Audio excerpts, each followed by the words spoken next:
Assalamualaikum warahmatullahi wabarakatuh. Alhamdulillahirabbil alamin. Walladzi arsala rasulahu bil huda wa dinil haqq liyudhhirahu 'ala dini kulli. Wa kafa billahi syahida. Wa asyhadu an la ilaha illallah wahdahu la syarikalah. Wa asyhadu anna Muhammadan abduhu wa rasuluh. Allahumma shalli ala Muhammad wa ala alihi wa ashabihi man tabi'ahum bi ihsanin ila yaumiddin. Ya ayyuhalladzina amanu taqullaha haqqa tuqatih wa la tamutunna illa wa antum muslimun wa ba'du. Fa inna asdaqal hadisi kitabullah, khairul hadyi hadi Muhammadin sallallahu alaihi wasallam, syarrul umuri muhdatsatuha fa inna kulla muhdatsatin bid'ah wa kulla bid'atin dhalalah wa kulla dhalalatin finnar. Ayol ikhwah akramana subhanahu wa ta'ala, insyaallah kita lanjutkan taklim kita mengkaji kitab Syarah Khiryah Thalibil Ilmi, penjelasan dari kitab Hiasan Pencari Ilmu, min ta'lif Syekh Ad-Doktor Bakar Ibnu Abdullah Abu Zaid rahimahullahu ta'ala.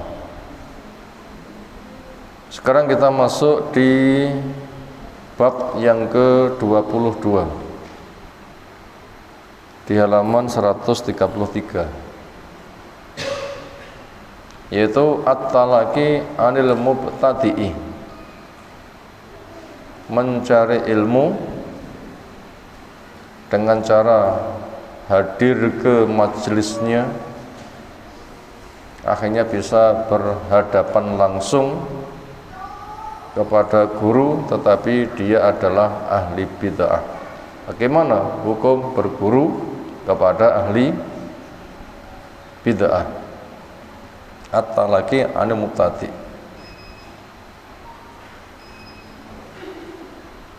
Tentunya kita butuh jelaskan dulu tentang keberadaan Islam.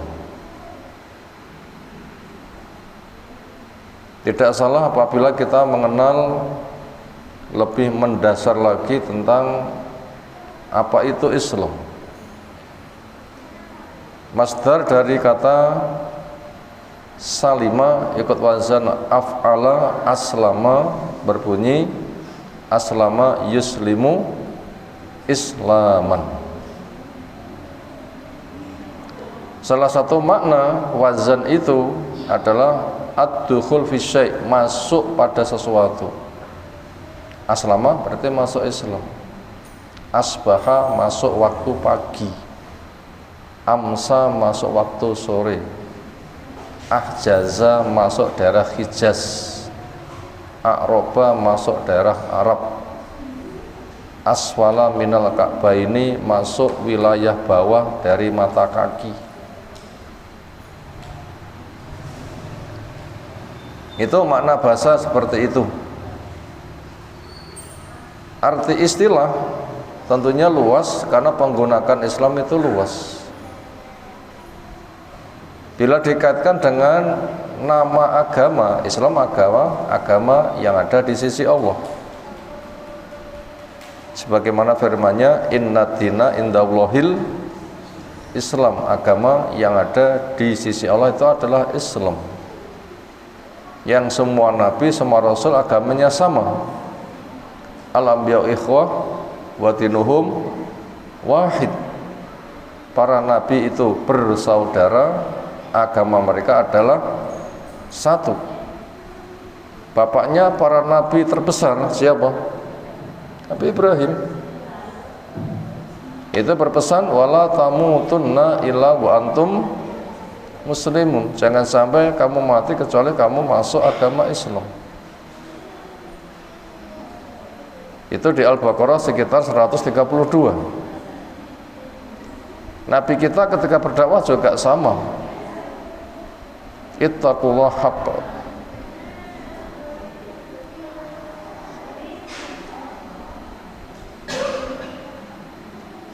Mana ayatnya? Ittaqullah haqqa tuqatih wa la tamutunna illa wa antum muslimun. Sama. Jangan sampai kamu mati kecuali kamu sebagai muslim, orang yang masuk di dalam agama Islam. Sehingga ancaman buat orang yang mencari selainnya pasti akan tertolak dan sesat. Faman yabtaghi ghairal islami dinan fala yuqbala minhu wa huwa fil akhirati minal khasirin. Siapa yang mencari agama selain Islam pasti tertolak dan dia pasti menjadi orang rugi. Itu ketika didefinisikan Islam sebagai nama agama. Ketika Islam didefinisikan dari sisi unsur penyusunnya, Islam adalah agama yang terbangun dengan 3 fondasi. Definisinya begitu, yaitu al-istislam lillahi bitauhid, wal inqiyad lahu bita'ah, wal bara'atu minasyirki wa ahlih. Mengakui keesaan Allah,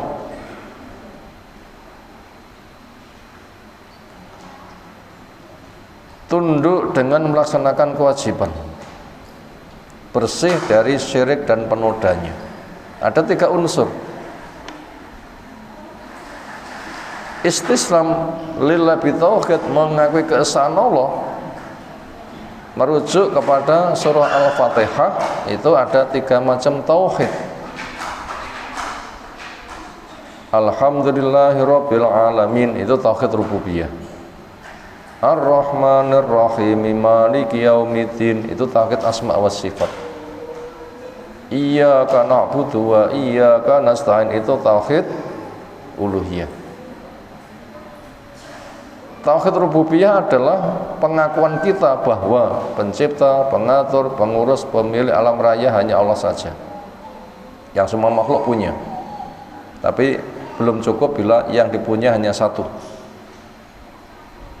Yang kedua, tauhid asma wa sifat, Ar-Rahman, Ar-Rahim, Malik Yaumiddin. Salah 3 dari nama-nama Allah yang dikenalkan 99. Dari jumlah total kita tidak tahu 99 itu yang dikenalkan. Nama Allah menunjukkan kerja. Alam raya salah satu dari karya Allah Subhanahu wa ta'ala yang kita sangat kecil. Maka dikatakan la khalaqus samawati wal ardi akbaru min khalqin nas. Mencipta langit bumi lebih berat daripada mencipta manusia. Dan kita jelas amat sangat kecil sekali di tengah-tengah maha karya ciptaan Allah Subhanahu wa ta'ala. Sehingga nanti akan tergiring pada tauhid yang ketiga, uluhiyah, bahwa penghambaan kita hanya semata kepada Allah Ta'ala. Maka Allah yang diibadai, cara Allah yang dipakai, rahmat Allah yang diharapkan. Itu namanya mengakui keesaan Allah. Istislam lillahi bitauhid. Yang kedua, al-inqiyadu bitta'ah, tunduk kepada dengan cara taat. Karena ada jalan surga, ada jalan neraka, ada halal, ada haram, ada tauhid, ada syirik, ada sunnah, ada bid'ah, ada perkara yang mengantarkan ridho Allah, ada juga perkara yang Allah murka kepadanya. Supaya diwujudkan, semuanya berdasarkan ilmu. Ilmu itu Al-Quran, ditafsirkan dengan sunnah ya sahih, pemahaman praktek para sahabat. Itu luas sekali. Lalu yang ketiga, al-bara'atu minasyirki wa alih, harus mensterilkan diri dari syirik dan pelakunya supaya Islam itu eksis, tidak mengalami kerusakan karena amal itu bisa rusak. Itu makna Islam ketika ditinjau dari sisi unsur penyusunnya. Ketika Islam ditinjau pada sisi adanya rukun-rukunnya, Islam ialah ikrar syahadat la ilaha illallah Muhammad Rasulullah. 1. 2. Menegakkan sholat. 3. Menunaikan zakat. 4. Berpuasa. 5. Haji. Itu ketika ditinjau Islam dari sisi rukun-rukunnya. Apakah boleh Islam itu singkatan dari kepanjangan I-nya Islam, S-nya subuh, L-nya luhur, A-nya asar, M-nya maghrib? Boleh enggak? Jenenge otak-atik gak karuh-karuan. Jenenge otak-atik gak karuh-karuan. Itu namanya tafsir cocok-cocokan. Dan itu pemaksaan dan tidak cocok sama sekali. Yang itu tidak masuk pada pembahasan. Kemudian para nabi ketika berdakwah yang didakwahkan sama.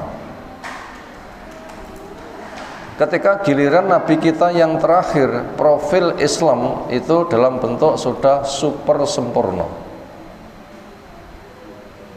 Sehingga yang disampaikan oleh nabi yang dulu-dulu, ada yang diberlakukan terus ya diteruskan, ada yang dihapus ya dihapus, ada yang direvisi ya direvisi.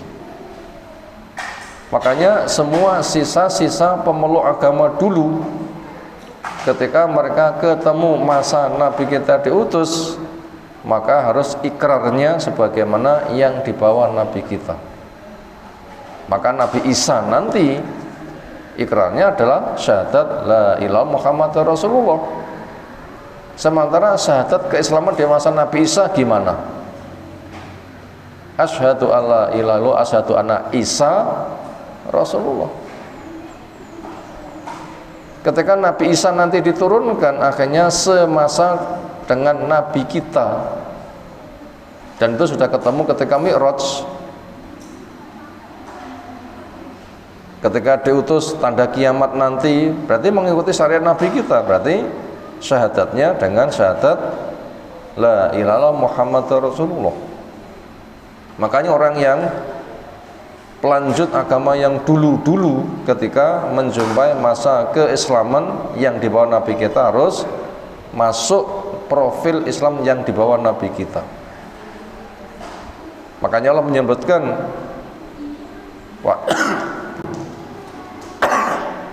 fa in amanu bimisli ma amantu bihi faqad ihtadaw. Jika mereka beriman, punya makna berislam sebagaimana kamu, hi para sahabat berislam, maka mereka telah menempuh jalan petunjuk. Berarti profil keislaman sisa-sisa pemeluk agama dulu ketika menjumpai Nabi kita harus sebagaimana profil para sahabat itu yang diajarkan oleh Nabi SAW, menjilma pada diri sahabat itu merupakan mikyas tolok ukur yang sempurna. Makanya para sahabat sudah dijamin radhiyallahu anhum dan mereka masuk surga menjadi tolok ukur. Lek koyok kui ya cocok, lek orang ya enggak cocok. Itu ayatnya jelas. Fa in amanu bimisli ma amantum bi faqad ihtadaw. Nabi SAW suka menandaskan wallati nafsi biyadi laisa ahadun minadil ummah yahudiyun wala nasraniyun ya'lamu bi risalati walam yu'min bima ursiltu bihi illa kana min ashabin nar. Demi zat yang jiwaku ada di tangannya, tidak ada satupun dari umat ini, yaitu umat dakwah, umat yang didakwahi, entah Yahudi maupun Nasara, tahu saya diutus tetapi kok tidak mengikuti apa yang saya bawa, sampai mati tetap enggak mau mengikuti yang saya bawa. Tidaklah itu sama terjadi kecuali dia pasti sebagai penduduk neraka. Berarti sisa-sisa umat yang dulu ketika Nabi kita diutus tahu harus ikrarnya dengan asyhadu alla ilallah, asyhadu anna Muhammadar Rasulullah, dan semua perilaku harus persis yang Nabi ajarkan. Enggak boleh pilihan-pilihan yang lain. Ternyata mereka kok memilih yang lain, pasti akan tertolak. Makanya Yahudi hasad, akhirnya menolak. Nasoro hasad, menolak. Yahudi bersama musyrik super hasad, penolakannya, permusuhannya luar biasa, dan mereka dijamin masuk neraka sebagaimana ketentangan Allah Ta'ala di Al-Bayyinah, innal ladzina kafaru min ahlil kitab wal musyrikin fi nari jahannama khalidina fiha ulaika hum syarrul bariyah. Demi sesungguhnya orang kafir. Siapa? Dari ahli kitab. Siapa ahli kitab? Yahudi, Nasoro, dan juga musyrik. Tentunya setelah tegak hujah mereka tidak mau berislam, kecuali mereka pasti menjadi penduduk neraka kekal selamanya, makhluk yang paling jelek. Itu kekafiran Yahudi Nasoro sangat tanda seperti itu. Kemudian profil Islam yang dibawa Nabi kita, yang siapapun harus memasukinya, itu ternyata telah sempurna, dan sempurna. Tidak ada satupun yang mengalami kekurangan. Sebagaimana pesan hadis berikut, hasil telaah Syekh Albani di dalam tahqiqnya Sahih Targhib nomor 1700 itu sahih. Di dalam riwayat Imam Hakim 2136, Abdullah bin Mas'ud menceritakan, ma min amalin yuqaribu minal jannah illa qad amartukum bihi wala min amalin yuqaribukum ilan nar illa qad nahaitukum anhu. Tidak ada satupun amal yang bisa mengantarkanmu ke surga kecuali sudah saya perintahkan dengannya. Dan tidak ada amal yang bisa mendekatkan ke neraka kecuali kalian sudah saya larang. Ini menunjukkan sempurna. Kesenek kabeh tinggal belajar. Ada semuanya, tinggal belajar. Penandasan Islam telah sempurna, nggak ada masalah yang tidak dibahas, semuanya sudah dibahas. Sebagaimana di khutbah Nabi di Haji Wada, haji perpisahan tahun 10 Hijriyah, yang beberapa bulan berikutnya Nabi kita meninggal. Maka dengan sangat terkenal itulah ayat yang terakhir di dalam surah Al-Maidah yang Allah tandaskan al-yauma akmaltu lakum dinakum wa atmamtu alaikum nikmati wa raditu lakum islamadina. Hari ini, kapan dia maksud hari ini? Haji Wada tanggal 10 tanggal 9 Dzulhijjah, ketika wukuf di Arafah, itu puncak haji tahun 10 Hijriah. Itu khutbah perpisahan, haji perpisahan. Saya nyatakan Islam telah sempurna, saya nyatakan nikmat telah cukup, saya nyatakan Islam ridho, saya ridhoi sebagai agama kalian. Sudah, al-yawma akmaltu, namanya kamal. Namanya kamal, sempurna. Sudah tidak butuh penambahan pengurangan, yang ada pemahaman dan sudah ada metodenya, tinggal beramal, berdakwah. Tinggal begitu. Memahami, sudah ada manhajnya, tinggal beramal dan berdakwah. Sudah tidak ada tambah kurang lagi. Maka para sahabat dikatakan sebagai umatan wasatan, umat pertengahan. La wulu wala jafa, enggak nambah-nambah dan juga enggak ngurang-ngurangi. Makanya ketika Nabi SAW itu menyampaikan pesan, diantaranya kita diberitahu nanti akan ada umat yang melakukan penyimpangan. Itu sudah diwaspadakan dengan pesannya, man yasminkum ba'di fasayara ikhtilafan katsira.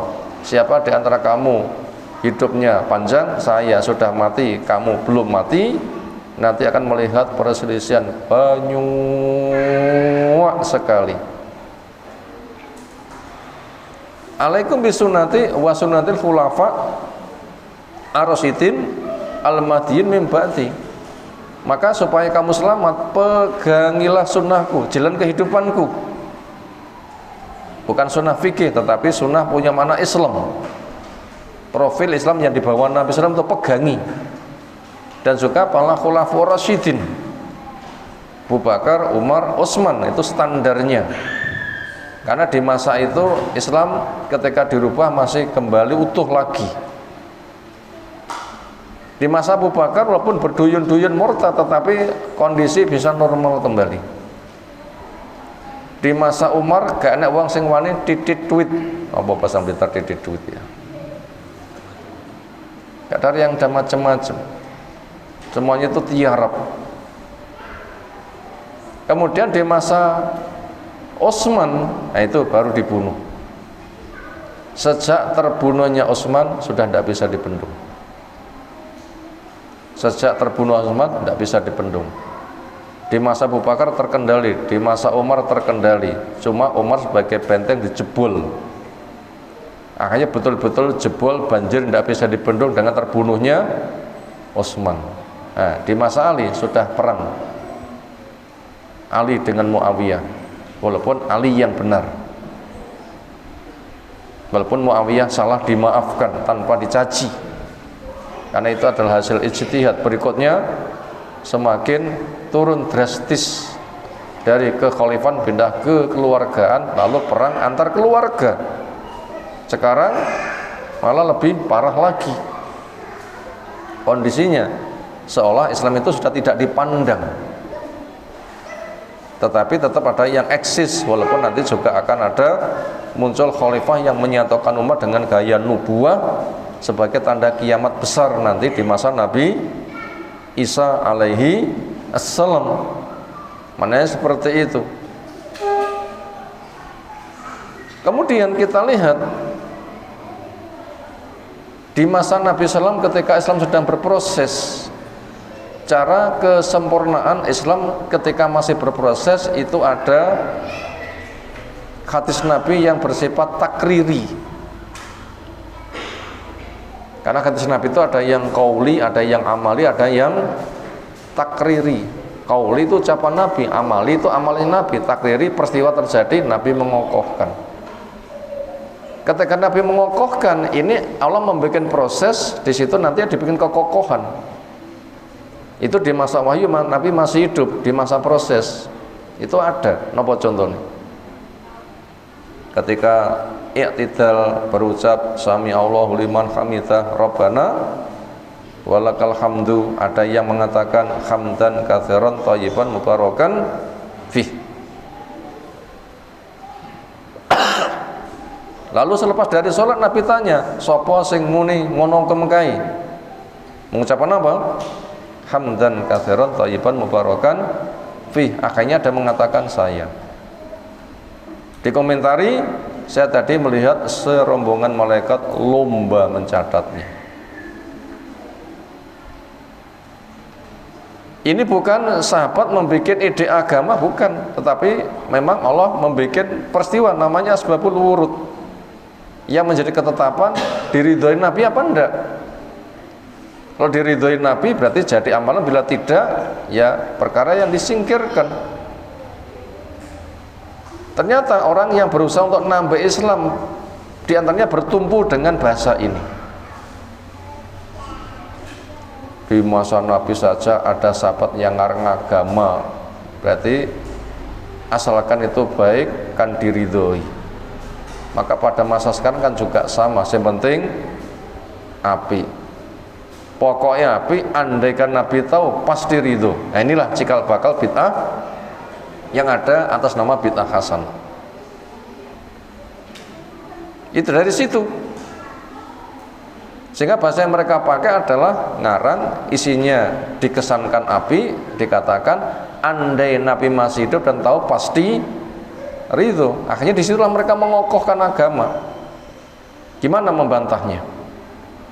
Satu, masamu ini Islam berproses atau masa Islam sudah sempurna? Apa jawabnya?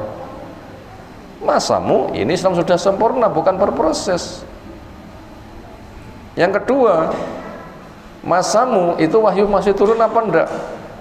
Dijawab tidak. Sahabat itu wahyu masih turun karena masih bersama Nabi. Dikontrol. Yang ketiga, masamu Nabi andaikan tahu atau Nabi betul-betul tahu? Jawabnya andai tahu. Tapi semasa sahabat Nabi betul-betul tahu. Yang keempat, apakah andai itu bisa jadi hukum? Jawab tidak bisa. Namanya law itu tidak mungkin terjadi, itu namanya tamani. Bahasa Arabnya itu begitu, nggak mungkin terjadi, namanya andai. Apa contohnya? Misalnya saya ngomong, misalnya andai saya jadi konglomerat, perusahaan saya di semua negara, penghasilan saya per hari ada 2 billion, maka yang hadir sore hari nanti akan saya kasih uang THR 5 juta 5 juta. Demen mboten? Ora sida demen. Umek andai tok. Kayak kapan menjadi konglomerat sehari penghasilannya 2 billion. Kene iki nuli pira ya ora iso ngitung. Namanya andai itu nggak mungkin terjadi. Tapi kenapa dia mengokohkan sebagai agama? Itulah kelicikan ahli bid'ah. Maka dilihat dari sisi seperti itu, maka bid'ah itu memang betul-betul hina. Makanya siapa yang melangkah satu bid'ah meninggalkan satu sunnah. Sementara bid'ah itu hukum itu sangat jelas, kullu bid'atin dholalah. Semua bid'ah entah dinamakan hasanah atau dholalah, pokoknya semua bid'ah itu adalah sesat. Sementara definisi bid'ah ialah ucapan serupa agama, perbuatan serupa agama, atas nama agama serupa agama, tetapi tidak ada yang melandasinya. Dari Qurannya tidak ada, dari sahabat tidak ada, dari perilaku dari Quran tidak ada, dari sunnah tidak ada, dari perilaku pemahaman sahabat juga nggak ada. Itu namanya bid'ah. Dan itu pasti akan tertolak semuanya. Hadisnya jelas, man amila amalan laisa ali amruna fahuwa raddun. Man ahdatsa fi amrina hadza ma laysa min fahuwa raddun. Wa iyyakum wa muhdatsatil umur fa inna kulla muhdatsatin bid'ah. Itu sangat gamblang sekali. Maka apabila sudah seperti itu, makanya bid'ah itu memang betul-betul musuh yang paling bahaya.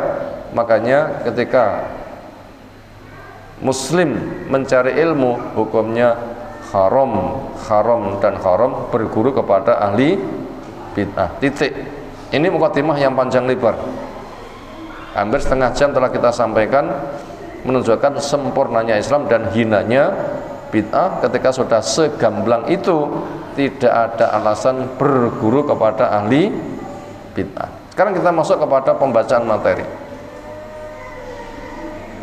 Ikhdar, waspadailah Abal Jahli kepada Abu Jahal. Siapa dia? Al-mubtadi'ah ahli bid'ah. Apa Abu Jahal? Bapak kebodohan, tokoh kebodohan. Islam sudah sempurna, tinggal mempelajari, mengamalkan. Ada contohnya mendakwahkan, kenapa bikin yang lain? Itu namanya mengalami betul-betul kebodohan. Sudah ada yang sempurna pun tidak gawi-gawi. Sudah ada Quran, ada Rasul, ada profil, kenapa cari yang lain? Kalau bukan orang bodoh nggak mungkin terjadi. Jadi yang maksud dengan Abu Jahal di sini bukan profil Abu Jahal di kala itu, bukan. Waspadilah Abu Jahal, nyapa di waspadai wong wis mati ora rene lah. Bukan begitu maknanya. Tapi mana Abu Jahal di sini adalah perilaku kebodohan. Sudah ada Islam kan mencari yang lain. Islam itu sempurna, kenapa ditambah di Quran? Maka sifat itu termasuk sifat Abu Jahal. Itulah al-mubtadi'ah, orang yang memproduk bid'ah atas nama agama, serupa agama, dianggap agama tapi nggak ada dalil melandasinya. Quran, sunnah, pemahaman, praktis apa tidak ada. Alladzi yang masau menimpa kepada orang tadi zayghul akidati, penyimpangan akidah. Sebagaimana di Al Imran yang ke-7 dikatakan fa ammal ladzina fi qulubihim zayghun. Adapun orang yang di hatinya ada penyakit nyimpang,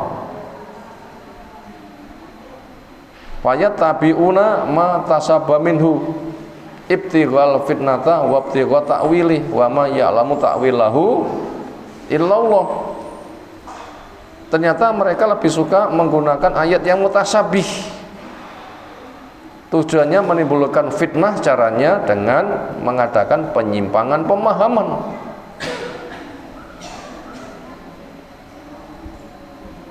Nah begitu, itu namanya penyimpangan keyakinan.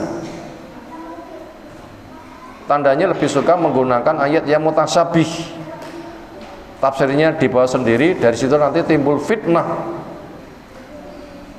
Tafsir gaya A, tafsir gaya B, tafsir gaya C untuk diadu domba. Bukan tafsir gaya sahabat yang menjadi proyek percontohan dari kerja Nabi, tapi gaya yang lain-lain, ala A, ala B, ala C, gaya A, gaya B, gaya C. Apa yang dimaksud dengan ayat mutasyabihat? Yaitu ayat yang cakupan maknanya masih bersifat luas, bisa dibawa kemana-mana. Versi A cocok, versi B cocok, versi C cocok. Di Quran yang mutasyabih itu paling banyak. Yang cara memahami ayat mutasyabih ini menggunakan sistem tafsir. Karena akan ada sistem ayat ditafsirkan dengan ayat. Bila belum coba ditafsirkan dengan sunnah. Bila belum coba dengan pemahaman sahabat. Bila belum coba dengan ijma'nya tabi'in. Maknanya seperti itu. Contohnya apa? Ayat mutasyabihat.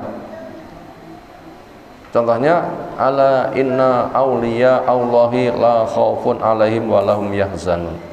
Ketahuilah bahwa wali Allah itu tidak takut, tidak susah. Ini kira-kira bila hanya ayatnya itu saja, wali Allah, ini kira-kira pemahamannya berapa macam?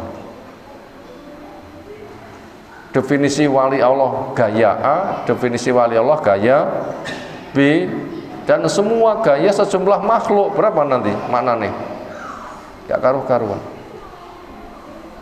Ternyata Allah sudah menjelaskan sendiri siapa itu wali, yaitu alladzina amanu wa kanu yattaqun. Itulah orang yang beriman, yang mana berilmu syar'i, dan mereka itu bertakwa, jaga diri dari neraka. Itu baru namanya wali.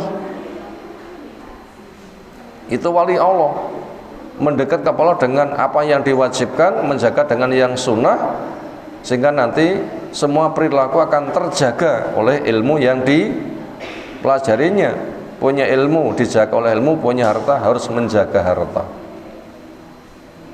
Punya ilmu bolone akeh, punya harta harus menjadi budaknya harta. Makanya yang selamat punya ilmu akan dijaga dengan ilmu. Makanya tangannya terjaga, kakinya terjaga, pendengarnya terjaga, ucapannya terjaga, minta dikabulkan, minta perlindungan dilindungi. Itu contoh wali. Nah sementara bila orang itu terkena penyakit zaik, akidahnya nyimpang, itu ciri khasnya adalah menggunakan ayat-ayat yang mutasyabih, takwilnya dibawa sendiri sehingga timbul fitnah. Itu namanya Abu Jahal. Itu nanti penyimpangannya akan luar biasa. Penyimpangan yang paling luar biasa ini penyimpangan yang dibawa sekte apa? Mirip Ahlus Sunnah, tapi penyimpangan nyata. Sekte apa? Khawarij. Sekte Khawarij. Itu dengan Ahlus Sunnah meh podo. Pendefinisian iman Ahlus Sunnah itu ada 5 unsur, kalau dari Khawarij itu 4 unsur, meh podo. Kurang 1 nilainya beda. Apa itu? Keyakinan di hati, ikrar lisan, amal perbuatan, iman bisa naik, iman bisa turun. Ini Ahlus Sunnah.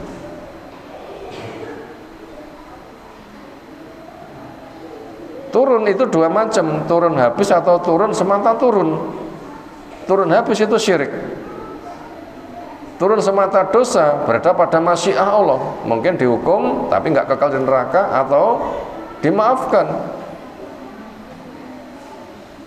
Tapi kalau orang Khawarij itu hanya 4 saja, meyakini Allah, ikrar di lisan, terwujud amal perbuatan, dan harus sempurna. Makanya satu kedzaliman sudah menyebabkan murtad, walaupun bukan syirik, semata nggak masuk kelompoknya murtad. Kenapa? Karena mereka menggunakan ayat yang mutasyabih, yaitu alladzina amanu walam yalbisu imanu bizulmin ulaika lahumul amnu wa hum muhtadun. Orang yang beriman yang tidak dicampur dengan kedzaliman, aman dapat bimbingan. Namanya kedzaliman ini termasuk muhkamat atau mutasyabihat. Itu masih muhkamat itu. Nah, masih mutasyabihat itu. Mana itu luas. Ada zalim besar, ada zalim kecil. Zalim yang mana ini? Makanya Abu Bakar pun juga nggak paham zalim yang mana ini. Sampai mengatakan ayuna lam yadrim nafsa. Siapa di antara kita yang tidak menzalimi dirinya? Lek dicara ngono sapa sing selamat? Ini pengakuan Abu Bakar. Baca di Sahih Bukhari tafsiran ayat itu.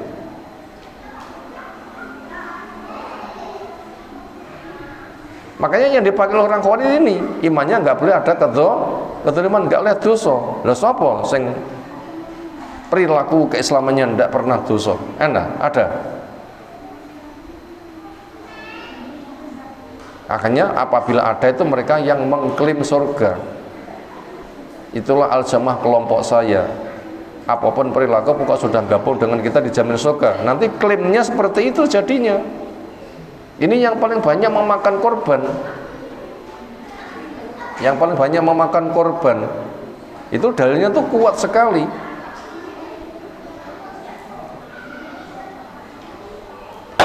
Tentunya di hadapan orang awam, tapi di hadapan ahli ilmu nanti akan tampak di mana letak penyimpangannya. Itu permasalahannya adalah iman tidak boleh turun, terus naik terus, makanya nggak boleh dicampuri dengan kezaliman. Maka semata tidak masuk kepada grup dia itu sudah neraka selamanya. Ini yang paling banyak memakan korban. Ini penyimpangan akidah. Makanya ketika ayat itu dibawa Abu Bakar di depan Nabi bersama yang lain, ternyata pemahamannya diluruskan oleh Nabi SAW. Nah, duduk kui, bahasa gampangnya gitu. Apa tidak kamu baca apa yang Luqman pesankan kepada anaknya? Ya bunaya la tusyrik billah inna syirka la zulmun azim. Hai anakku, kamu jangan melakukan kesyirikan, itu adalah zalim yang besar. Makanya dimaksud dengan ayat iman, enggak dicampur dengan zalim. Apa yang dimaksud dengan zalim di sini? Kesyirikan. Adapun zalim selain syirik itu berada pada masyiah Allah. Bila butuh dihukum ya dihukum, tapi enggak kekal di neraka. Bila butuh diampuni ya diampuni. Sebagaimana pesankan innallaha la yaghfiru ayyushraka bihi wa yaghfiru ma duna dzalika liman yasha. Allah tidak berkenan ketika orang melakukan kesyirikan, tapi Allah akan mengampuni dosa selain syirik buat yang dikehendaki. Ternyata letak penyimpangan itu ada di situ. Maka kita bisa melihat bid'ah yang sangat banyak kayak begitu. Maka bila kita sudah tahu enek guru muda kayak begitu, tidak boleh cari ilmu kepada dia. Itu namanya mubek tadi. Karena dia telah disentuh oleh penyimpangan akidah. Itu contohnya. Maka kita wajib tahu dulu. Makanya sebelum kita berguru kepadanya, lihat dulu siapa guru itu. Karena kita akan pasang indera menerima apa yang ia wejangkan.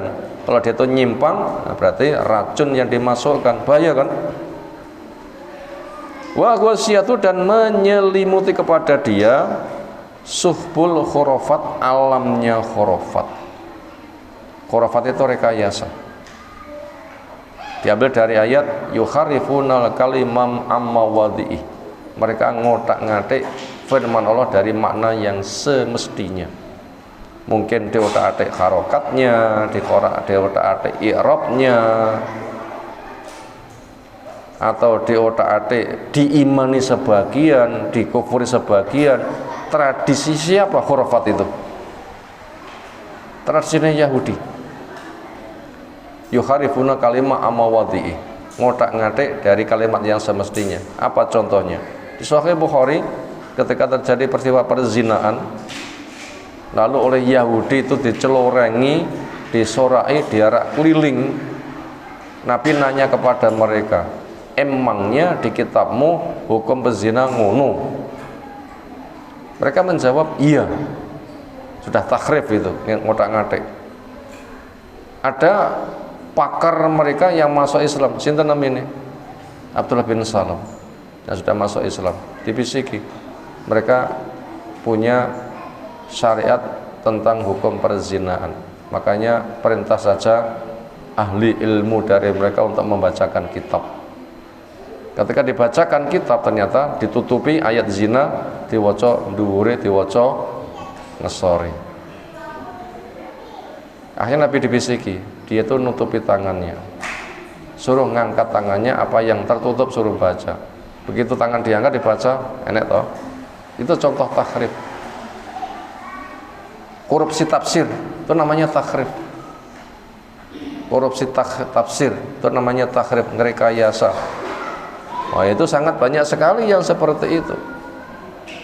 Makanya bila kita sudah masuk kepada alam tafsir, harus tahu ilmu usul tafsir dulu, bagaimana memahami ayat yang bersifat mutasyabihat, makna bahasa, makna istilah dan macam-macamnya. Luaskan pembahasan mutasyabihat itu, mutasyabihat umum, mutasyabihat khusus atau nisbi, mutasyabihat hakiki.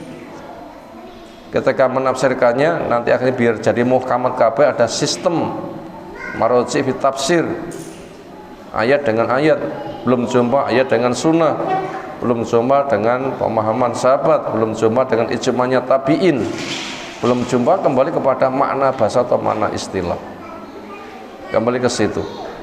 Nah, supaya nanti nggak masuk pada wilayah khurafat.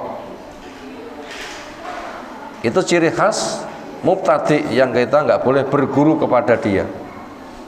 Yuhakimul hawa, mereka mengokohkan hawa nafsu sebagai landasan hukumnya. Wa yusammihi al-aqla, mereka memberi nama hawa nafsu itu dengan akal. Katanya logis, masuk akal, yang cocok yakui, seolah itu harus dibenarkan. Namanya logis, masuk akal, seolah itu sudah benar semuanya. Padahal asli itu adalah hawa nafsu. Ya Allah telah kokohkan di Al-Furqan 43 misalnya, aro'aita man ittakhadha ilahahu hawahu. Kamu kan lihat orang yang menjadikan hawa nafsunya sebagai Tuhannya. Yang mereka memberi nama dengan akal atas nama logis. Makanya Ali pernah mengatakan, apabila agama itu penetapannya menggunakan tuntutan akal, ketika orang itu pakai khuf wudu, pakai khuf, pakai sepatu, ketika batal kecil, ketika berwudu tidak usah nyuci kaki, kaki yang tertutup khuf cukup dengan diusap. Itu kalau tuntutan akal, mana yang diusap, bawahnya atau atasnya? Bawahnya. Namanya bersuci kan menghilangkan kotoran, yang kena kotoran kan bawah, wudunya bawah yang diusap. Logisnya gitu kan. Kata Ali, yang kulihat Nabi SAW itu mengusap ternyata malah bagian atasnya. Akal nggak bisa menjadi ketetapan hukum. Aslinya yang betul-betul berakal, yang logis yang mana? Yang atas. Karena yang bawah melakukan kegesek-gesekan tersitu ya. Untuk apa harus dibersihinnya? Atasnya saja yang belum, tinggal mengusap, kan tinggal menyempurnakan. Kan lebih logis lah sebenarnya. Jadi pakai dalil itu lebih logis daripada akal-akalan semata yang katanya logis. Sebenarnya orang yang sebenarnya itu menggunakan hawa nafsu dikatakan akal, sebenarnya itulah para penyembah hawa nafsu ahli bid'ah, itulah ciri khasnya. Wa ya'tilu an-nas, dan dia itu nyimpang dari nas, dari teks dalil. Ditinggalkannya Quran, ditinggalkannya sunnah, apalagi yang diberitakan Quran sunnah itu tidak terjangkau oleh akal. Bisakah akal menjangkau hari esok? Bisakah akal menjangkau alam kubur? Bisakah akal menjangkau apa yang ada di atas langit? Sementara Islam mengatakan langit ada 7. Akalkah, bisakah mewujudkan, andaikan orang itu punya kemampuan jarak bumi ke langit itu 500 tahun, akal bisa mewujudkan? Akalnya sopo? Wong kene wong sing umure sak dawa 500 tahun untuk orang-orang sekarang. Maknanya seperti itu. Jadi gitu, mereka itu nyimpang dari dalil. Bahkan ketika dicek dengan akal nggak ada, katanya nggak ada. Entah itu nikmat kubur maupun siksa kubur. Itu ciri khas ahli bid'ah, para filosofis menggunakan sistem dzon, dugaan iya apa enggak dicek dengan akal. Bila kata akal iya, iya, bila kata akal tidak, tidak. Itu ciri khas ahli filsafat. Makanya beragama dan sistem itu pasti sesat. Itu ciri khas ahli bid'ah. Wahal aqlu, dan tidaklah akal itu berfungsi illa finnas, kecuali harus selaras dengan nas. Nah, ini betul untuk diterjemahkan ini. Wahal punya makna ma, karena ada ilah. Dan tidaklah al-aqlu, akal itu berfungsi illa, kecuali finnas, di dalam nas, maknanya selaras dengan nas. Nas itu teks dalil. Wa yastansiku, dan tidaklah orang itu boleh berpegang teguh bidhaif, dengan yang dhaif. Wa yaqmatu, dan tidak boleh orang itu menjauh anis sahih, dari yang sahih. Nah, ciri khas al-bid'ah itu adalah menjadikan akal bertumbuh kepada yang dhaif dan jauh dari yang sahih. Permasalahannya mana yang dianggap cocok dengan akal. Nah, senada dengan itu kalau dibikin contoh tulisan dari Syekh Utsaimin itu di halaman 135 diberikan contoh hadis yang dhaif dijadikan dalil. Misalnya, Inna Allaha yakhluqu bikulli harfin min suratis somad alfa ta'irin. Allah itu mencipta dari setiap huruf dari surah As-Somad sebanyak 1000 burung. Jadi huruf siji itu nilainya 1000 burung. Napa surah As-Somad? Surah Al-Ikhlas. Qul huwallahu ahad, Allahus somad. Itu untuk menceritakan fadilahnya, satu huruf itu dianggap dengan 1000 burung. Walikuli ta'irin alfu lisanin, setiap burung itu memiliki 1000 lisan. Kulluha, semuanya, tad'u, akan mendoakan, autusabbihu, atau akan bertasbih, lilladzi lihadza alladzi qaraha, untuk orang yang membacanya. Ini kan karangan total kan, seperti itu. Yang kayak begitulah ini yang banyak menjadi tumpuan. Makanya siapa yang sempat mampir di masjid yang kayak begitu, minimal pada ketika sedang khutbah, terutama ketika suro, katanya hari anak yatim, itu hadis-hadis palsu itu banyak diungkapkan. Atau berkaitan dengan Rabiul Awal, itu akan sangat banyak hadis-hadis palsu akan diungkapkan. Itu contoh mubtadi seperti itu. Bertumbuh kepada akal, padahal akal itu tidak boleh kecuali yang selaras dengan dalil. Tidak boleh bertumbuh kepada yang dhaif, tidak boleh malah menjauh dari yang sahih.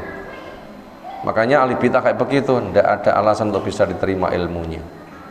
Makanya itu tidak boleh. Di masyarakat sekarang seolah kabeh wong itu ngermong. Ngopo ngermong? Angger ngomong, mengatakan ustadz dai, ceramah, gak karu-karuan itu. Makanya kita harus pandai-pandai memilih.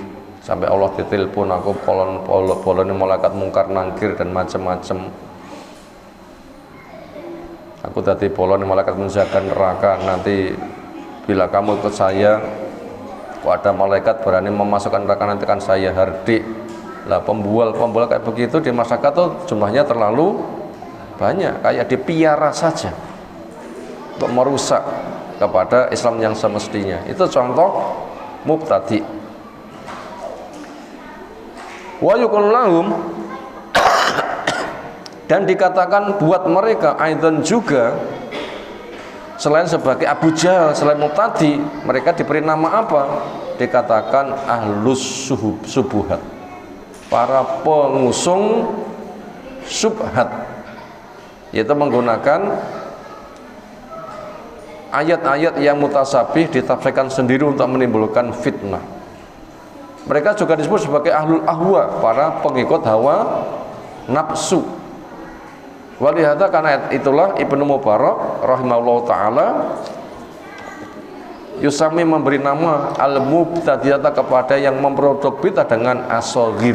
Itu nama-nama untuk ahli bid'ah. Apa man as-saghir? Orang-orang kecil, orang-orang kerdil, orang-orang hina, utaknya cilik. Mananya seperti itu. Qala Az-Zahabi rahimahullah ta'ala, idza ra'aita, bila kamu melihat al-mutakallima, orang yang berbincang, al-mubtadi'ah, mutakallim termasuk orang yang menggunakan ilmu kalam, filsafat, punya sistem menduga, segala sesuatu diduga, benar enggaknya dicek dengan akal, kata akal benar, kata akal salah.